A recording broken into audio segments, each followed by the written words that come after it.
नमस्कार साथियों, आपके अपने यूट्यूब चैनल स्टडी विद गुरुजी में आप सभी लोगों का बहुत बहुत स्वागत है। और आज है नाग पंचमी। नाग पंचमी की आप लोगों को स्टडी विद गुरुजी की तरफ से ढेरों शुभकामनाएं। जैसा कि आप लोग थंबनेल में देख पा रहे होंगे, 2021 भाला फेंक स्वर्ण पदक विजेता नीरज चोपड़ा एवं ओलंपिक खेलों से संबंधित महत्वपूर्ण प्रश्न। जी हाँ दोस्तों, और आज हम बात करेंगे भाला फेंक जो स्वर्ण पदक है नीरज चोपड़ा जी के जीवन परिचय से संबंधित सारी बातें होंगी।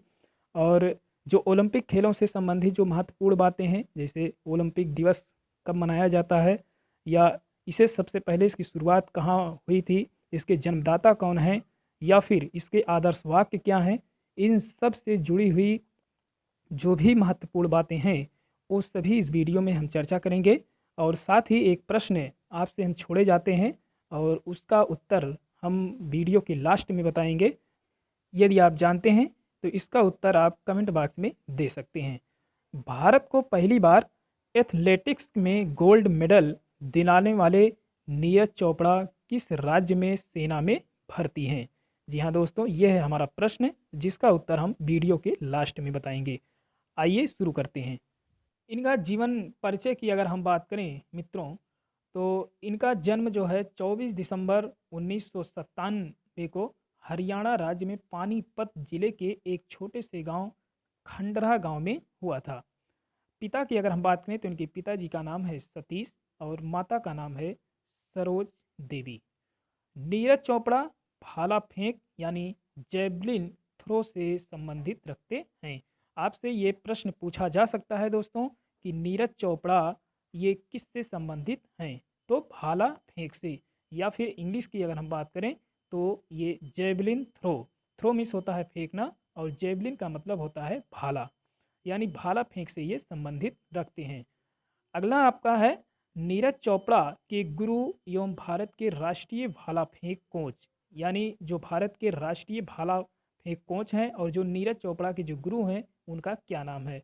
तो उनका नाम है उबे होन और ये जर्मनी से बिलोंग करते हैं। आइए आगे बढ़ते हैं। आगे है दोस्तों, नीरज चोपड़ा ने जेवलिन थ्रो में सर्वश्रेष्ठ थ्रो 87.58, इसको याद रखिएगा दोस्तों, ये एग्जाम में पूछा जा सकता है कि जो नीरज चोपड़ा जो स्वर्ण पदक जीत करके लाए हैं, उन्होंने जेवलिन थ्रो में यानी भाला फेंक में कितना मीटर जो है भाला फेंक किया था? तो 87.58 मीटर के साथ गोल्ड मेडल यानी स्वर्ण पदक जीता। इस प्रकार टोक्यो ओलंपिक 2020 में ये पहला गोल्ड मेडल है।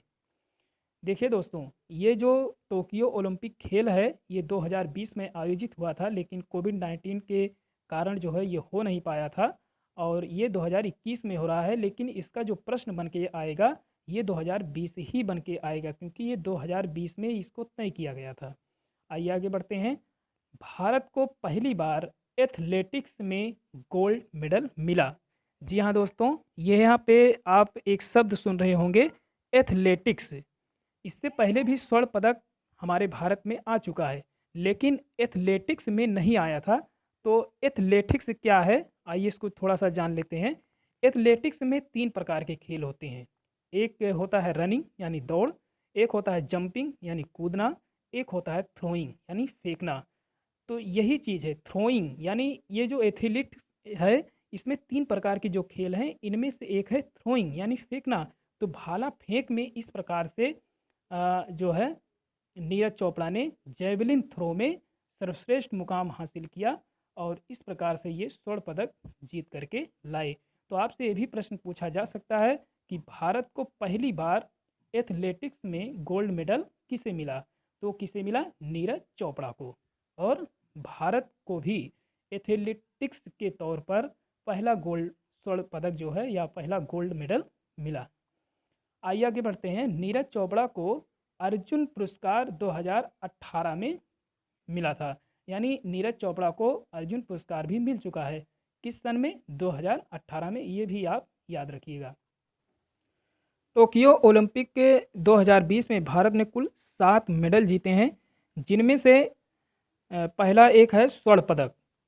स्वर्ण पदक यानी गोल्ड मेडल, ये नीरज चोपड़ा के नाम है और ये भाला फेंक से संबंधित है दोस्तों। इन्होंने 87.58 मीटर का भाला फेंक करके ये जो है गोल्ड मेडल अपने नाम किया और भारत का नाम रोशन किया। अगला है 2 रजत पदक यानी सिल्वर मेडल भी मिला मीराबाई चानू को, जो कि वेट लिफ्टर से हैं, और दूसरे हैं रवि दहिया जी, जो कि कुश्ती से संबंध रखते हैं। फिर है 4 कांस्य पदक भारतीयों ने जीता, जिसे हम ब्रोंज मेडल के नाम से जानते हैं, जिनमें पहला नाम है बजरंग पूनिया जी, जो कि कुश्ती से संबंध रखते हैं। फिर है पीवी सिंधु जी, जो कि बैडमिंटन से हैं, पीवी सिंधु को आप लोग जानते भी होंगे। लवलीना बोरगोहेन, जो कि वाक्यांश खेल से एक खेल है दोस्तों, इससे संबंध रखते हैं। फिर है भारतीय पुरुष हॉकी टीम, जिसके कैप्टन जो थे वो मनप्रीत सिंह थे, जिन्होंने ये कांस्य पदक अपने नाम किया। तो इस प्रकार से भारत ने कुल 2020 ओलंपिक टोक्यो ओलंपिक खेल में कुल जो है 7 मेडल जो है अपने नाम किया। तो आपसे पूछा जा सकता है कि टोक्यो ओलंपिक खेल में जो है भारत ने कितने मेडल अपने नाम किया, तो 7 मेडल। आइए आगे बढ़ते हैं। ग्रीष्मकालीन ओलंपिक खेल 2020 जापान की राजधानी टोक्यो में हुई, जो 23 जुलाई 2021 से 8 अगस्त 2021 के मध्य चला। देखिए दोस्तों, ग्रीष्मकालीन ओलंपिक खेल 2020 का आयोजन तय था जापान की राजधानी टोक्यो में, लेकिन कोविड-19 के कारण नहीं हो पाया था, जो कि 2021 में हुआ, और ये 23 जुलाई 2021 से लेकर के 8 अगस्त 2021 के मध्य ये चला था। अगला ग्रीष्मकालीन ओलंपिक खेल जो है फ्रांस की राजधानी पेरिस में होगा। जी हाँ दोस्तों, आगामी ये आपसे पूछा जा सकता है कि आगामी जो ग्रीष्मकालीन ओलंपिक खेल होगा वो कब और कहाँ होगा। तो ये होगा जो दोस्तों फ्रांस की राजधानी जो पेरिस है, जो कि सीन नदी के किनारे स्थित है, वहाँ पे होगा। अगला है दोस्तों, टोक्यो ओलंपिक के उद्घाटन समारोह में भारतीय ध्वजवाहक। जी हाँ दोस्तों, ये आपसे पूछा जा सकता है, इसे जरूर ध्यान में रखिएगा कि टोक्यो ओलंपिक के उद्घाटन समारोह में भारतीय ध्वजवाहक कौन थे। तो 6 बार विश्व चैंपियन महिला मुक्केबाज MC मैरी कॉम ये ध्वजवाहक बनी थी, और पुरुष हॉकी टीम के जो कप्तान हैं मनप्रीत सिंह, ये जो है भारतीय ध्वजवाहक बने थे। तो टोक्यो ओलंपिक खेल के उद्घाटन समारोह के समय जो है ये जो है MC मैरी कॉम और मनप्रीत सिंह जो है ये ध्वजवाहक बने थे। आइए आगे बढ़ते हैं। आगे दोस्तों, टोक्यो ओलंपिक 2020 का शुभंकर क्या था। तो ये था दोस्तों मिराई तोबा। ये एक जापानी शब्द है दोस्तों, याद रखिएगा। मिराई तोबा आपसे पूछा जा सकता है कि टोक्यो ओलंपिक 2020 का शुभंकर क्या था। तो ये था मिराई तोबा। यह जापानी शब्द है जिसका अर्थ है अतीत से सीखो और नए विचारों को विकसित करो। जब हम इसे हिंदी में इसका वर्जन करते हैं तो इसका जो अर्थ निकल करके आता है कि अतीत से सीखो और नए विचारों को विकसित करो, यही इसका अर्थ है। आगे दोस्तों, ओलंपिक खेल की शुरुआत ग्रीक की राजधानी एथेंस में 1896 यानी 1896 में हुआ था, जिसके जन्मदाता पियरे द कुबर्टीन को माना जाता है। याद रखिएगा दोस्तों, ये आपसे पूछा जा सकता है क्योंकि अभी हाल ही में ये टोक्यो ओलंपिक खेल हुआ है, तो ओलंपिक से संबंधित ये प्रश्न, ये फैक्ट पूछे जा सकते हैं। आइए अगला देखते हैं। इसका जो मुख्यालय है दोस्तों ये लुसाने यानी स्विट्जरलैंड में है। ये जो लुसाने है कहाँ पे है, स्विट्जरलैंड में है। यूरोप महाद्वीप का एक देश है स्विट्जरलैंड, और जो है ये लुसाने है उसी के अंतर्गत आता है। अगला है, अंतर्राष्ट्रीय ओलंपिक दिवस जो है 23 जून को मनाया जाता है। जी हाँ दोस्तों, याद रखिएगा, आपसे पूछा जा सकता है कि अंतर्राष्ट्रीय ओलंपिक दिवस कब मनाया जाता है। तो 23 जून को मनाया जाता है। आइए आगे बढ़ते हैं। आगे है दोस्तों कि ओलंपिक का आदर्श वाक्य लैटिन भाषा में। देखिए दोस्तों, आपसे पूछा जा सकता है कि ओलंपिक का आदर्श वाक्य क्या है।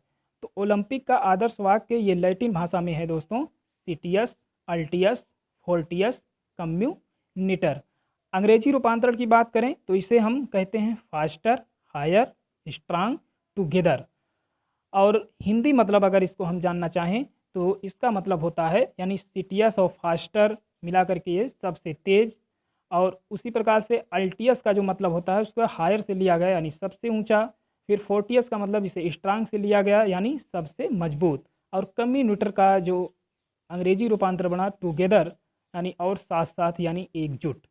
तो दोस्तों एक प्रश्न इसमें से आपसे और पूछा जा सकता है कि ओलंपिक खेल का आदर्श वाक्य में जो नया शब्द जुड़ा वो कौन जुड़ा है?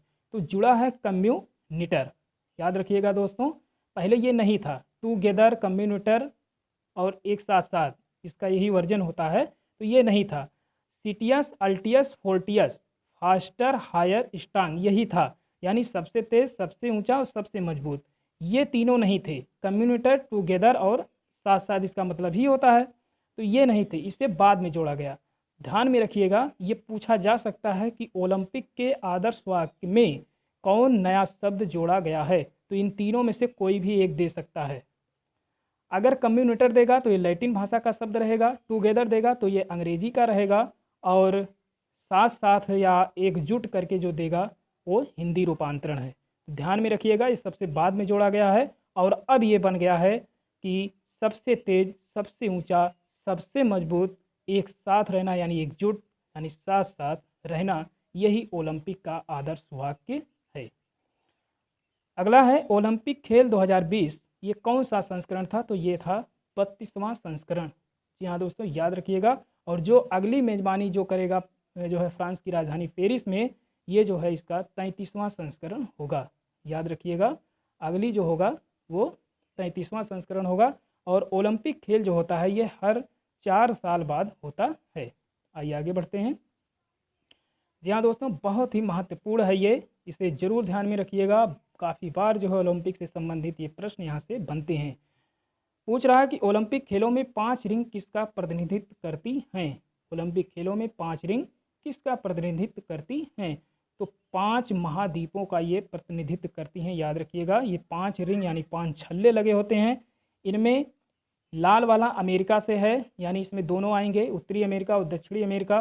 काला जो है अफ्रीका से है। काला अफ्रीका से इस तरह से आप याद रख सकते हैं कि इसमें तीनों रेखाएं गुजरती हैं, यानी कर्क, मकर और भूमध्य। इसलिए यहाँ के जो लोग होते हैं सबसे काले होते हैं। और ये जो नीला वाला देख रहे हैं ये यूरोप से संबंधित है, और जो पीला वाला है ये एशिया से संबंधित रखता है, और जो हरा है ये ऑस्ट्रेलिया से संबंधित रखता है। तो यहाँ से ये रंग पूछा जाता है कि कौन सा रंग किस महाद्वीप को दर्शाता है। तो इसको ध्यान में रखिएगा दोस्तों। अगला है कि ओलंपिक खेल हर 4 साल बाद आयोजित किया जाता है। आपसे पूछा जा सकता है कि ओलंपिक खेल कितने वर्ष बाद आयोजित किया जाता है? तो हर 4 साल बाद आयोजित किया जाता है। तो दोस्तों ये वीडियो आप लोगों को कैसा लगा कमेंट बॉक्स में ज़रूर बताइए। और चलते चलते हम आपसे एक प्रश्न पूछे थे, आइए उसका उत्तर जान लेते हैं कि भारत को पहली बार एथलेटिक्स में गोल्ड मेडल दिलाने वाले नीरज चोपड़ा किस राज्य में सेना में भर्ती हैं? तो ये है दोस्तों, जो है राजस्थान में 4 राजपुताना राइफल्स में सूबेदार हैं, और ये सूबेदारी इनको 2016 में मिली थी। मित्रों मिलते हैं नेक्स्ट वीडियो में, तब तक के लिए हमें अनुमति दीजिए। बहुत बहुत धन्यवाद।